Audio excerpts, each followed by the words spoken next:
Morning, everybody. It is the last day of tapping for us. It's the what is today? 25th, 26th.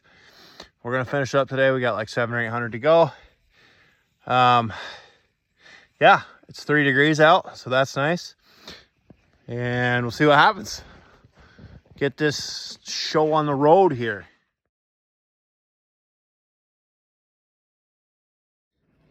Missed one.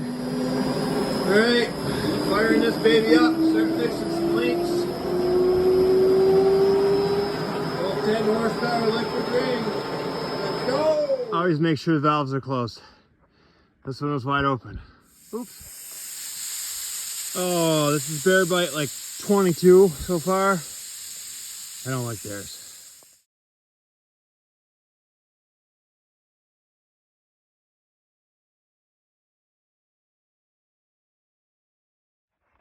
Oh, maple sugaring. Today is February 20th. Now, the fact that we haven't made syrup yet is not like a deal breaker. And not that crazy. Whatever, right? But snow is deep. Trees are cold, for sure. Brooks are frozen over. I can't even snowshoe through it. It's just such an odd snow. Hard top, break through. Snowmobile, you know, it looks like it wants to go, but it really doesn't. Trying to check over stuff from all the wind that we had, 60-mile-an-hour winds. I really think that working at Walmart might be better. Just so you know, running main lines through culverts is not always a great idea. Here's the road. Pipe on the other side, it goes another 1,000 feet up there. And we need to shovel this out. Well, after a few attempts of getting kind of the right setup, I think I got one now. A little compact excavator on the back and this little 300 snowmobile. Yeah, I'd like more power sometimes, but when it's stuck, it's pretty easy to move, so it's okay. So this is the downside of having liquid ring water pumps. Okay, 22nd, February 22nd. Time to get the vacuum going. This week looks like it's gonna start warming up. The line that comes down, that black line right there, is frozen up from the pond, 1,200 feet away or so. Shoveled it out up there, but this is more of a normal winter, I guess. So here we are trucking water in so we can get the water pump going. I do have a backup pump that doesn't use water, but I've already run that and checked some of the leaks and stuff. So it's time to fire up the water pump. So here we are trucking some water in, 450-gallon tank, get things going. It's stuff like this that, you know, you gotta want it. You gotta be a sugar maker, you wanna make some syrup, you gotta want it. There's a dead tree underneath this main line. Came down, you know, whatever, a couple years ago, I don't know. It's out in the middle of the sugar woods, so it's not like you're gonna move it. But, you know, I cut it up, it's whatever, 20, 24 inch, I don't know, something like that. It's all stacked underneath the main line from when it fell. But anyways, the snow stacked on top of that. That's a freezy spot in the main line, potentially. So we gotta clean that out. A little more snow coming. We gotta open that up. It's just one of those things, but you gotta want it. You know, I had to walk, I don't know, 200-300 feet, I guess, to get up in here. You could see it from a distance away, knowing that this has been an issue before, so snow's deep, gotta clean it off. Well, I'm not exactly sure what's leaking here, but I think the thread, this 45 into that thread, I think was leaking. You can see that's frozen solid in there.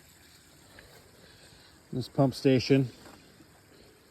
Yeah, threads are just lovely. First pump of the year out of the pump station. What is that?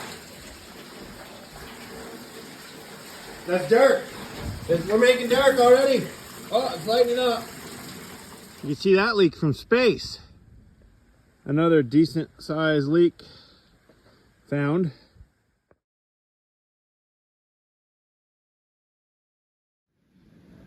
It's 30 degrees out, snowing, February 27th. There's no sap, but yet the leak chasing continues.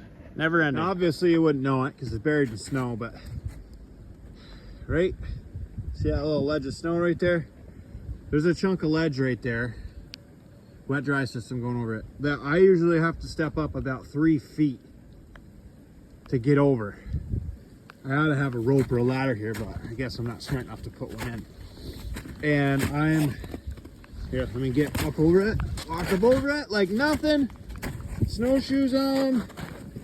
25-inch snowshoes, nothing crazy, but the snow's nice and hard. Walk right over that. So I'm approximately 2,200 feet in elevation right here. Pouring snow right now. And yeah, conditions are not great. Okay, quick little trick. The leak is on this 5/16 right in front of me. There's ice on the main line at the entrance. So as you can see, it's tapped. Ideally, it's a J drop, and the reason is when I was tapping trees, you know, this one was probably questionable, right? So when I have one that's questionable, I'll tap it low like this. Some people might say, well, why don't you just take it out? Well, whatever, it's questionable, right? It may be fine and it may not. But the reason I tap it like this is I can see from the main line when I got one that's tapped like that, hey, that might be the quick culprit real quick. So I don't have to try to think, oh, is it this one, is it that one, whatever. Right, these are only 3 tap laterals, 2 to 3 taps. But anyways, it just makes it quicker, faster. It's, you know, this tree's dead. It's no good. There isn't really a top on it, but there's still got hair on it, you know. It was probably questionable last year. So yeah, I probably should have cut it out, but here we are.